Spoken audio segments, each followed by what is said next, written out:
요즘 각종 SNS상에서 화두로 떠오르는 뒷광고 논란 기억하실 겁니다. 공정거래위원회는 광고 콘텐츠 속 소비자들의 올바른 선택을 위해 추천 보증 심사 지침이라는 규정을 이미 실시하고 있었고, 다양해진 SNS 특성과 바뀐 소비 환경 변화를 반영하여 새로운 개정안을 지난 9월 1일부터 적용하기 시작했습니다. 그런데 말입니다. 이 추천 보증 심사 지침의 명확한 기준에 대해 아직도 궁금해하는 인플루언서들이 많습니다.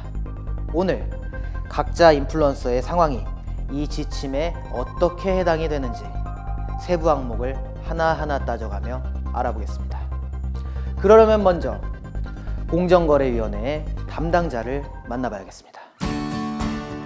안녕하세요. 공정거래위원회 소비자안전정보과에서 일을 하고 있는 김건주 사무관입니다. 반갑습니다. 네, 일단 오늘 주제가 추천보증심사 지침 개정안인데요. 이 점에 대해서 조금 모르고 계실 시청자분들께도 좀 간략하게 설명을 해주시면 감사하겠고요.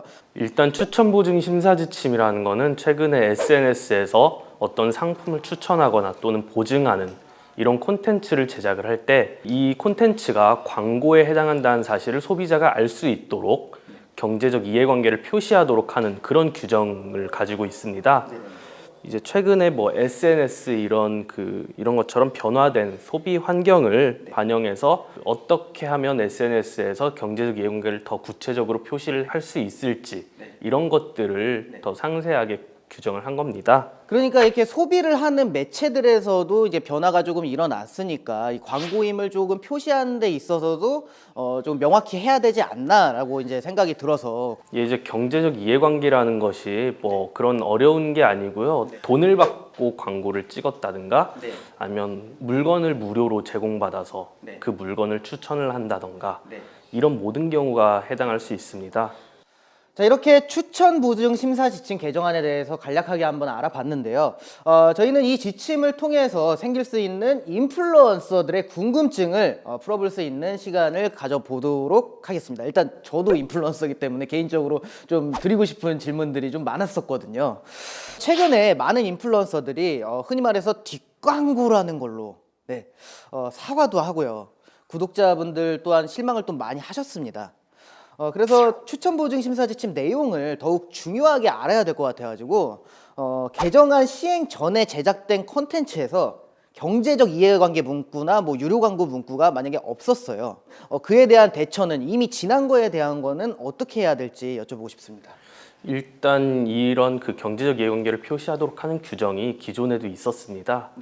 그렇기 때문에 이 개정안이 시행되기 이전에도 당연히 표시를 했어야 되는데 이제 표시를 안 한 것들이 문제가 됐었고 이런 경우에 이제 잦은 시정을 해서 표시를 하는 게 좀 더 소비자들에게 올바른 정보를 제공할 수 있다는 점에서 더 바람직할 것 같습니다. 광고를 이미 했는데 표시를 누락을 만약에 했어요.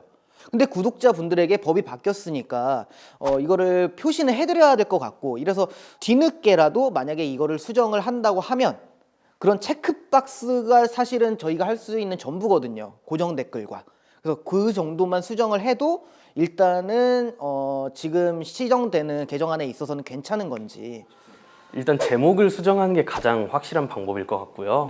제목에 예를 들어서 뭐 협찬 포함 이런 식으로 쓴다면 가장 문제가 없을 거고, 그리고 그렇지 않더라도 이제 유료 광고 포함이란 그 배너 기능이 있지 않습니까? 그거를 사용해서 최대한 소비자들에게 알릴 수 있다면 좀 문제 소지를 줄일 수 있지 않을까 생각합니다. 우측 상단에 뭐 이렇게 한 줄 띄울 수 있는 그거 있잖아요. 그런 식으로도 하는 분들이 있더라고요. 그러니까 카드를 이제 클릭을 해서 다음 영상으로 넘어가게 하는 그런 용도가 아니고 시청자분들에게 이제 이것은 광고입니다라고 이제 중간중간에 한 번 더 이제 각인을 시켜주는 그런 느낌으로도 할 수가 있군요. 근데 이게 참 애매한 게 많은 분들이 경제적 이해관계라는 말의 명확한 기준을 모르고 있는 경우가 조금 많은 것 같습니다. 예를 들어서 광고비를 제가 받은 게 아니에요. 조금 이제 업체 측에서 할인을 받아가지고 구매를 한 제품이라거나 아니면은 경품이나 뭐 선물 같은 걸로 받았어요. 제공을 받아서 그걸로 컨텐츠를 제작을 했어요. 뭐 이런 거에 대해서는 경제적 이해관계가 성립을 한다고 봐야 되는 걸까요? 아니면은 특정인, 예를 들어서 뭐 특정 인플루언서에게 더 높은 할인을 제공을 해서 뭐 일반인보다 더 값싸게 구매를 해서 이거를 그 컨텐츠로 활용을 한다든지 이런 경우는 이제 경제적 이해관계가 있다고 보아서 표시를 해야 됩니다. 혜택으로 그렇게 받은 게 아니고 전자제품이나 뭔가 비싼 고가의 제품을 무상으로 뭐 렌탈 형식으로 며칠간 대여를 받아서 그거를 리뷰를 해서 컨텐츠를 제작을 했다면 그것도 경제적 이해관계에 포함이 되는 겁니까? 일단 보통 일반인들은 그런 제품을 렌탈을 할 때 렌탈비를 내겠죠. 렌탈비를 내지 않고 무료로 대여를 받은 경우엔 당연히 경제적 이해관계가 있다고 보시면 될 것 같고요.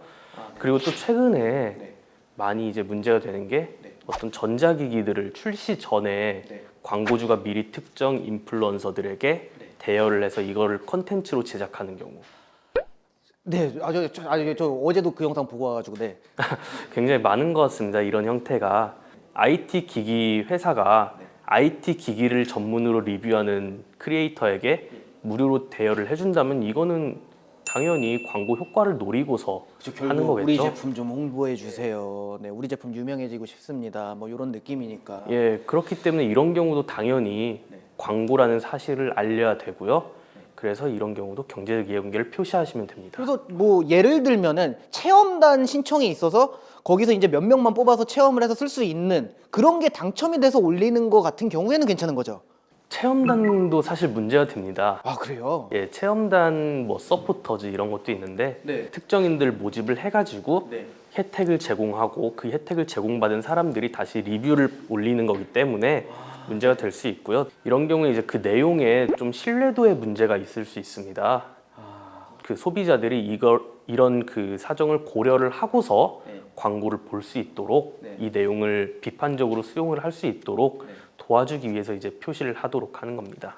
크리에이터나 인플루언서가 자신을 브랜드로 뭔가 캐릭터를 만들거나 상품을 만들어서 시청자들에게, 구독자들에게, 그리고 팔로워들에게 판매를 합니다. 자기가 하고 있는 이런 사업인데 그거에 대해서도 경제적 이해관계 뭐 표시, 유료 광고 고지를 해야 되는 건지. 이제 JJ님이 JJ라는 그 캐릭터를 본따서 어떤 상품을 만들어서 이거를 홍보를 하고 추천을 하고 여러분 사세요라고 했을 경우에는 사람들이 당연히 광고라는 걸 알죠. 왜냐하면은 JJ님이 그 판매 광고주잖아요. 당연히 이런 경우에까지 표시를 할 필요는 없을 것 같고요. 결국에는 사람들이 이게 상업적인 광고라는 사실을 알 수만 있으면 괜찮은 겁니다. 모르는 경우에 이제 표시를 하도록 하는 거고요. 자, 그러면은 이번 경우도 굉장히 크리에이터들에게는 좀 빈번하게 일어날 수도 있는 경우인데 예를 들어 만두 먹방을 했습니다. 근데 그 만두를 제작한 회사, 그 식품 업체에서 저한테 JJ님 영상을 잘 봤습니다.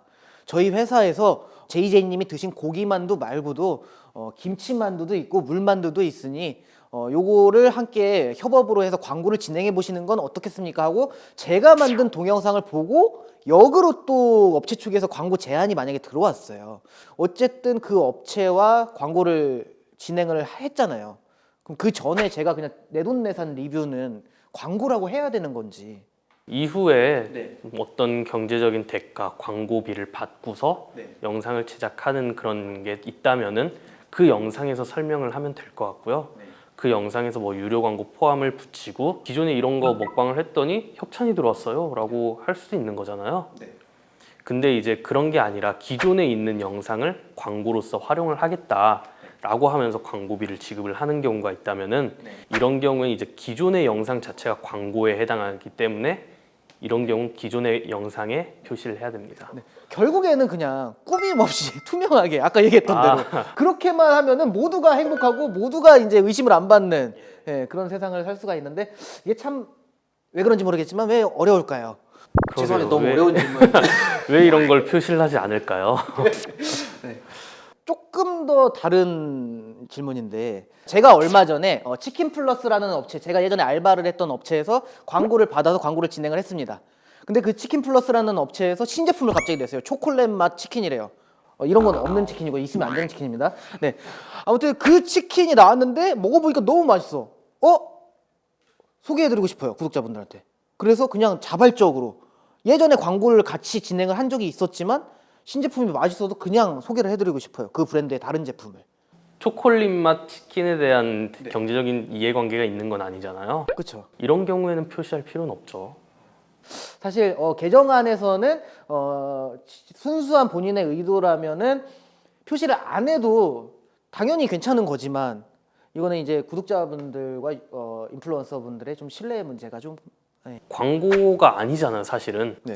근데 소비자들이 뭐 이게 이거 광고 아니냐라고 오해를 해도 광고가 아니니까 표시할 필요는 없는데 사실 그 법이라는 게 어떤 최소한의 기준이잖아요. 최소한의 뭐 도덕 이런 말도 있고 결국 그 어떤 크리에이터 분들이나 이런 분들이 맞춰야 할 거는 어떤 시청자 소비자들의 눈높이가 아닐까 싶어요. 네, 이렇게 담당자분을 모시고 또 시원하게 답변을 들으니까 궁금증이 점점 해소가 되는 것 같습니다. 이 심사 지침 표기 방법에 대해서 조금 여쭤볼까 하는데 예를 들어서 가방을 여러 가지 브랜드의 가방들을 제가 소개를 하는 컨텐츠를 제작을 했습니다. 그 중에 한 가지 브랜드에서만 홍보비를 받았어요. 그럼 이런 경우에는 어떻게 해야 되는지. 이제 저희 추천 보증 심사 지침 규정을 보시면 거기에 일부분이 이 추천 보증에 해당하는 경우에는 그 부분을 기준으로 표시를 하도록 되어 있습니다. 광고에 해당하는 그 가방을 기준으로 처음, 중간, 끝 재표시를 하시면 됩니다. 근데 이제 그 장면이 좀 지나치게 짧을 경우에는 해당 장면의 시작 부분에 표시를 하거나 아니면 그 장면이 진행되는 내내 이렇게 표시를 하시면 될 것 같습니다. 이번에는 국내가 아니고요.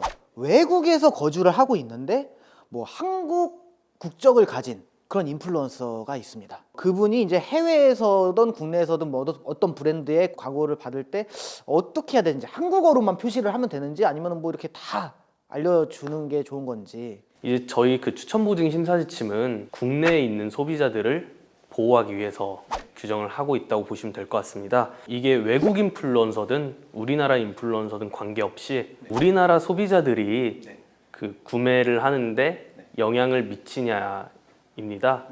그래서 만약에 이제 한국어로 컨텐츠를 진행하게 된다면 이런 경우에는 당연히 미칠 것 같고요. 외국에 직접 나가야만 그 서비스를 이용할 수 있다거나 해서 좀 우리나라 소비자들이 쉽게 이용할 수 없는 그런 경우라 한다면은 이런 경우에는 우리나라 소비자들에게 영향을 미친다고 보기는 좀 힘들 것 같습니다. 국내 소비자들에게 영향을 끼칠 컨텐츠이면 당연히 유료 광고를 표시를 해야 되는 게 맞다. 맞습니다. 네. 자, 그러면은 마지막으로 저희가 얘기를 그동안 이렇게 나눴던 이 지침들을 뭔가 유료 광고를 받았는데 그걸 표시하지 않거나 뭐 예를 들어서 시청자들을 뭐 속이고 기만을 했어요. 이런 식으로 됐을 때 혹시나 처벌이나 제재를 크리에이터들이 어떻게 받게 되는지. 예, 이제 저희 표시광고법을 보시면 어떤 그 부당한 표시광고를 했을 경우에는 사업자에게 시정명령이나 아니면 과징금 부과 이런 것들을 할 수 있다고 되어 있습니다. 9월 1일부터 이 개정된 심사지침이 시행이 되는데요. 현재는 자율적으로 이 규정을 준수할 수 있는 적응 기간을 저희가 부여를 하고 있습니다. 그런데 이제 이 적응 기간이 끝난 이후에도 뒷광고 이런 게 계속 발견이 된다면 저희 공정위는 이제 엄격하게 좀 제재를 할 생각입니다. 그런 경우가 없도록 광고주분들, 뭐 대행사, 인플루언서, 크리에이터 이런 분들이 모두 이 규정을 잘 지켜주시기를 좀 당부드립니다. 네, 이거는 뭐 한쪽만 잘해서 되는 게 아니고 다 양심을 가지고 모두가 함께 조금 지켜나가고 따라 나가야 될 규정이 좀 아닌가라는 생각이 듭니다. 네. 네, 오늘 이렇게 저 JJ와 공정거래위원회 김건주 사무관님을 모시고 추천보증 심사지침 개정안에 대해서 얘기를 나눠봤는데요. 네, 많은 분들이 이 개정안을 꼭 참고를 하셔서 뒷광고 논란이 없는 클린한 컨텐츠를 제작을 하셨으면 좋겠습니다. 추천보증 심사지침 개정안 Q&A 여기서 마치도록 하겠습니다. 수고하셨습니다. 감사합니다.